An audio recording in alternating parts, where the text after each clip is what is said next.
여러분 안녕하세요. 진행을 맡은 성우묵입니다. 여러분은 평생을 함께 걸어온 사랑하는 이를 떠나보내신 경험이 있으신가요? 그 빈자리는 참으로 크고 마음 깊은 곳까지 저미는 슬픔을 남깁니다. 오늘 본문에서 아브라함은 75년을 함께한 아내 사라를 잃고 깊은 애통 속에 서게 됩니다. 하지만 이 눈물의 장면 속에서도 하나님은 여전히 약속을 이어가시고 새로운 길을 여십니다. 상실의 아픔 속에서도 꺼지지 않는 믿음의 희망, 그리고 죽음을 넘어 이어지는 하나님의 언약을 오늘 함께 묵상해 보겠습니다. 오늘 우리가 함께 나눌 이야기는 인생의 가장 큰 이별 중 하나를 다룬 이야기입니다. 아브라함과 사라, 그들은 75년을 함께 걸어온 믿음의 동반자였습니다. 하지만 이제 그 긴 여정에 작별의 시간이 찾아왔습니다. 오늘 이 이야기를 끝까지 들으신다면 상실의 아픔 속에서도 희망을 잃지 않는 믿음의 비밀을 발견하게 될 것입니다. 그리고 우리가 사랑하는 사람을 떠나보낸 후에도 하나님의 약속이 어떻게 계속 이어져 가는지 깨닫게 되실 겁니다. 무엇보다 죽음이 끝이 아니라 새로운 시작이 될 수 있다는 놀라운 진리를 확인하시게 될 것입니다. 사라는 127세를 일기로 헤브론에서 세상을 떠났습니다. 127년, 그것은 당시로서는 매우 긴 생애였습니다. 하나님께서 약속하신 대로 사라는 복된 생을 마감했습니다. 하지만 아무리 천수를 누렸다 해도 사별의 아픔은 결코 가벼운 것이 아니었습니다. 아브라함은 사라를 위해 슬퍼하며 울었습니다. 성경은 아브라함이 사라를 위하여 슬퍼하며 울었다고 기록합니다. 이 짧은 구절 속에 얼마나 깊은 슬픔이 담겨 있을까요? 75년을 함께한 인생의 동반자를 잃은 아브라함의 마음이 어떠했을까요? 하란을 떠날 때부터 함께했던 사라, 애굽에서의 어려움도 함께 견뎌낸 사라가 이제 그의 곁에 없었습니다. 이삭을 낳기까지의 긴 기다림도, 이삭을 번제로 바치라는 명령 앞에서의 고통도 함께 나누었던 사라였습니다. 이제 그 모든 추억이 아브라함의 가슴을 저미며 밀려왔을 것입니다. 여기서 잠깐 우리가 생각해 볼 점이 있습니다. 아브라함도 우리와 똑같은 감정을 가진 사람이었습니다. 믿음의 조상이라고 해서 슬픔을 느끼지 않는 것이 아니었습니다. 오히려 그는 자신의 감정을 솔직하게 드러내며 슬퍼했습니다. 믿음이 있다고 해서 상실의 아픔이 없어지는 것은 아닙니다. 믿음은 그 아픔을 부정하는 것이 아니라 그 아픔 속에서도 하나님의 위로를 발견하는 것입니다. 아브라함은 죽은 자 앞에서 일어나 헷 족속에게 말했습니다. 나는 당신들 중에 나그네요, 거류민이지만 당신들 중에서 매장지를 주어 내 죽은 자를 내 앞에서 떠나 장사하게 하소서. 이 말 속에 아브라함의 겸손함이 드러납니다. 그는 자신을 나그네요, 거류민이라고 소개했습니다. 하나님께서 이 땅을 그와 그의 후손에게 주시겠다고 약속하셨지만 아브라함은 결코 교만하지 않았습니다. 그는 여전히 자신을 이방인 중에 거하는 나그네로 여겼습니다. 헷 족속이 아브라함에게 대답했습니다. 내 주여, 들으소서.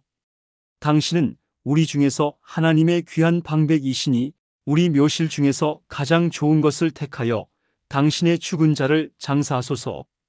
우리 중에서 자기 묘실을 당신에게 아끼어 당신의 죽은 자 장사함을 금할 자는 없으리이다. 헷 족속의 이런 반응은 무엇을 보여줍니까? 아브라함이 그들 중에서 얼마나 존경받는 인물이었는지를 알 수 있습니다. 아브라함의 평소 삶이 그들에게 깊은 인상을 남겼던 것입니다. 그는 말로만 믿음을 전한 것이 아니라 삶으로 믿음을 보여주었습니다. 그래서 이방 민족들조차도 그를 하나님의 귀한 방백이라고 불렀던 것입니다.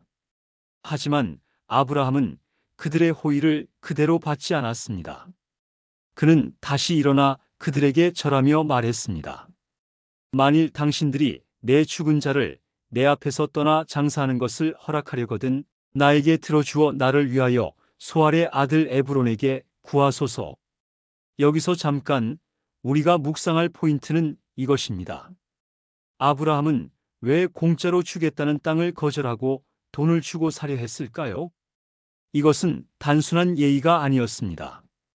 아브라함은 이 땅에 대한 확실한 소유권을 원했던 것입니다. 에브론이 헷 족속 중에 앉아 있다가 모든 헷 족속과 그 성문으로 들어온 모든 자에 듣는 데서 아브라함에게 대답했습니다. 내 주여, 그리 마시고 내 말을 들으소서. 내가 그 밭을 당신에게 드리고 그 속의 굴도 당신에게 드리되 내 민족이 보는 앞에서 당신에게 드리노니 당신의 죽은 자를 장사하소서. 에브론 역시 처음에는 무상으로 주려고 했습니다. 하지만 아브라함은 포기하지 않았습니다. 당신이 허락하려거든 내 말을 들으소서. 내가 그 밭값을 당신에게 주리니 당신이 내게서 받으소서. 내가 내 죽은 자를 거기 장사하겠노라. 아브라함의 이런 고집스러운 모습이 이상해 보일 수도 있습니다. 공짜로 주겠다는 것을 왜 굳이 돈을 주고 사려고 했을까요? 그 이유는 분명했습니다. 아브라함은 이 땅이 하나님께서 약속하신 땅임을 믿었습니다.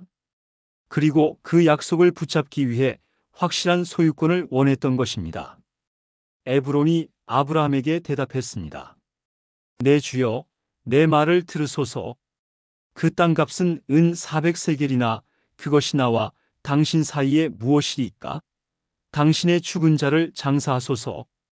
은 400세겔, 이것은 상당한 거액이었습니다. 일반적인 밭 한 떼기의 가격을 훨씬 넘는 금액이었습니다. 에브론은 아브라함이 간절히 원한다는 것을 알고 값을 높게 부른 것 같습니다. 하지만 아브라함은 주저하지 않았습니다. 아브라함이 에브론의 말을 허락하여 에브론이 헷 족속이 듣는 데서 말하는 곧 상인이 통용하는 은 400세겔을 달아 에브론에게 주었더라. 아브라함은 흥정하지 않고 그 값 그대로 지불했습니다. 그에게는 그 땅을 소유하는 것이 얼마나 중요한 일이었던지 알 수 있습니다. 여기서 잠깐 우리가 주목해야 할 것이 있습니다. 아브라함이 구입한 것은 단순한 밭이 아니었습니다. 이에 마물의 암막벨라에 있는 에브론의 밭을 확정하되 밭과 그 속의 굴과 그 밭 주위의 모든 나무를 확정하여 밭과 굴과 나무까지 모든 것이 포함된 완전한 소유권이었습니다. 헷 족속 앞 곧 그 성문에 들어온 모든 자 앞에서 아브라함의 소유로 확정된지라. 이것은 공개적이고 법적으로 확실한 매매였습니다. 나중에 누구도 이의를 제기할 수 없는 완벽한 거래였습니다.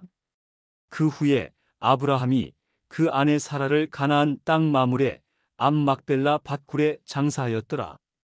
드디어 아브라함은 사라를 안장할 수 있었습니다. 그는 자신이 정당하게 구입한 땅에 사랑하는 아내를 정중히 모셨습니다. 이것은 단순한 장례가 아니었습니다. 이것은 하나님의 약속에 대한 믿음의 선언이었습니다. 아브라함은 사라를 고향 메소포타미아로 가져가지 않았습니다. 그는 하나님께서 약속하신 이 땅, 가나안 땅에 사라를 묻었습니다. 이것은 무엇을 의미합니까? 아브라함은 죽음으로 모든 것이 끝나는 것이 아니라고 믿었습니다. 그는 하나님의 약속이 죽음을 넘어서도 계속될 것이라고 확신했습니다. 사라가 묻힌 이곳은 훗날 아브라함 자신도 그리고 이삭과 리브가도 야곱과 레아도 함께 묻히는 믿음의 조상들의 안식처가 됩니다. 막벨라 굴은 단순한 무덤이 아니라 하나님의 약속을 붙잡은 믿음의 상징이 되었습니다. 밭과 그 속의 굴을 헷 족속이 아브라함의 매장지로 확정하였더라. 이 마지막 구절은 매우 중요합니다. 아브라함이 가나안 땅에서 정식으로 소유한 첫 번째 땅이 바로 이 막벨라 굴이었습니다. 하나님께서 약속하신 땅을 차지하는 것이 죽은 자를 묻는 일로부터 시작된 것입니다. 여기서 잠깐 우리가 깊이 생각해 볼 점이 있습니다. 아브라함에게 이 땅의 구입은 단순한 부동산 거래가 아니었습니다. 이것은 하나님의 약속에 대한 믿음의 표현이었습니다. 상실의 아픔 속에서도 그는 하나님의 약속을 놓지 않았습니다.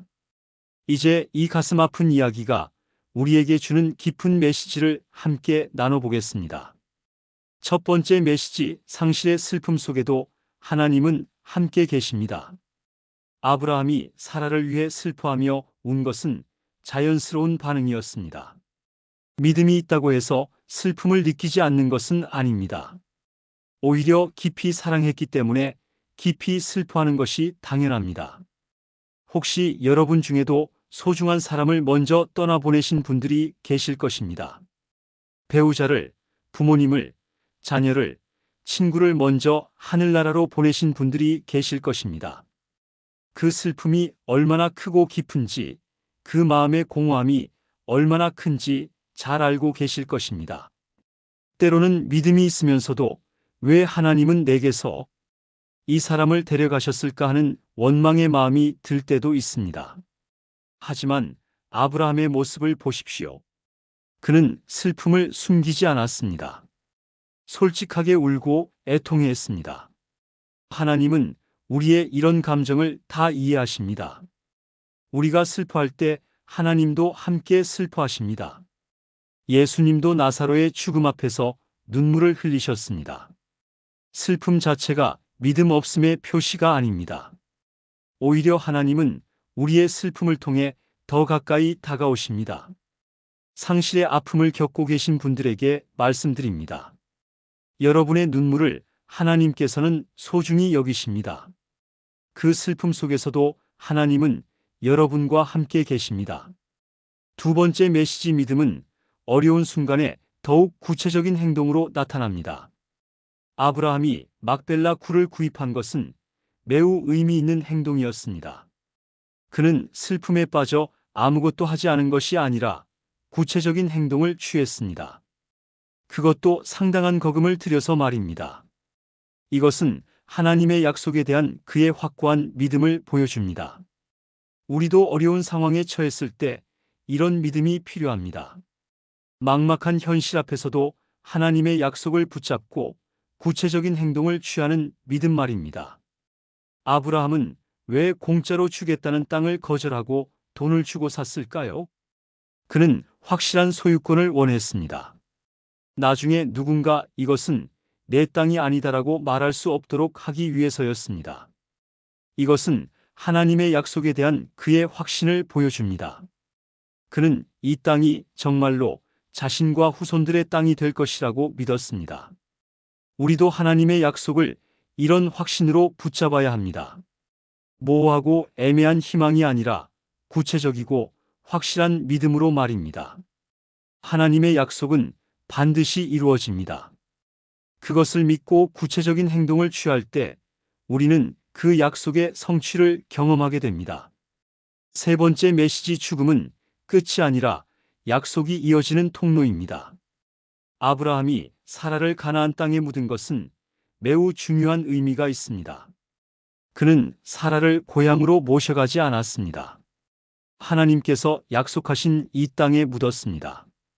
이것은 죽음으로 모든 것이 끝나는 것이 아니라는 믿음의 표현이었습니다. 사라의 죽음은 하나님의 약속의 끝이 아니었습니다. 오히려 그 약속이 다음 세대로 이어지는 새로운 시작이었습니다. 막벨라 굴은 훗날 믿음의 조상들이 모두 함께 묻히는 곳이 됩니다. 아브라함도 이삭도 야곱도 모두 이곳에 묻힙니다. 이것은 하나님의 약속이 세대를 넘어 계속 이어진다는 상징입니다. 우리가 사랑하는 사람을 떠나보낼 때도 이것을 기억해야 합니다. 그들의 죽음으로 모든 것이 끝나는 것이 아닙니다. 하나님 안에서 그들과 나누었던 사랑과 믿음은 계속 이어집니다. 그들이 우리에게 보여준 믿음의 모습은 우리를 통해 다음 세대로 전해집니다.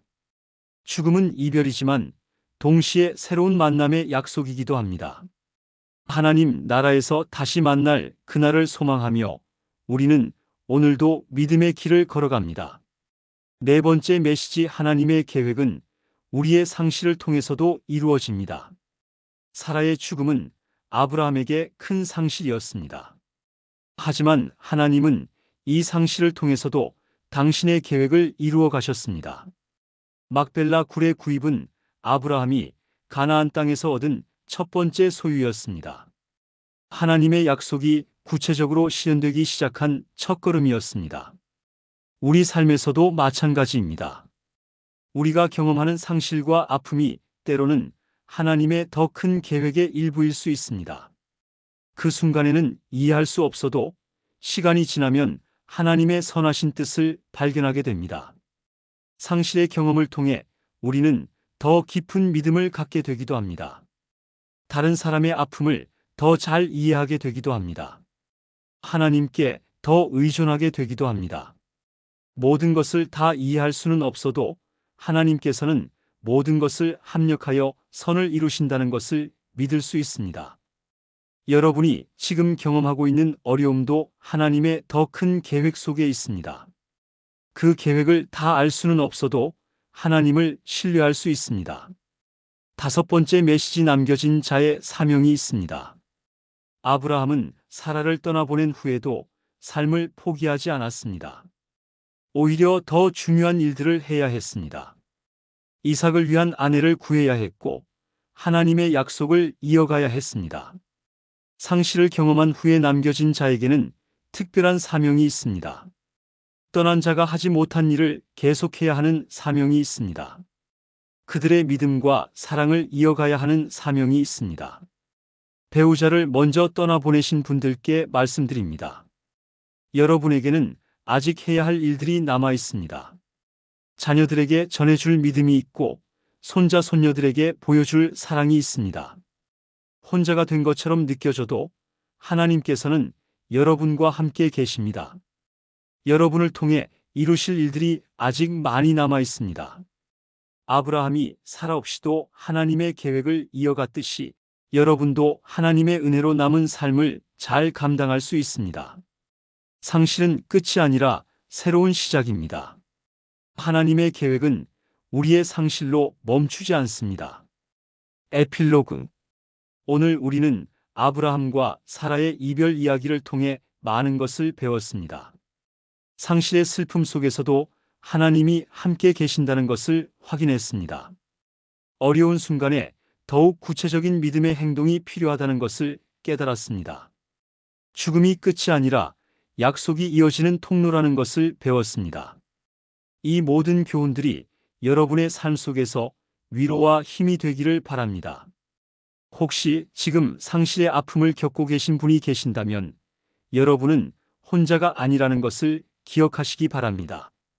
하나님께서 여러분과 함께 계시고 여러분의 눈물을 모두 기억하고 계십니다. 그리고 여러분을 통해 이루실 아름다운 계획들이 아직 많이 남아 있습니다.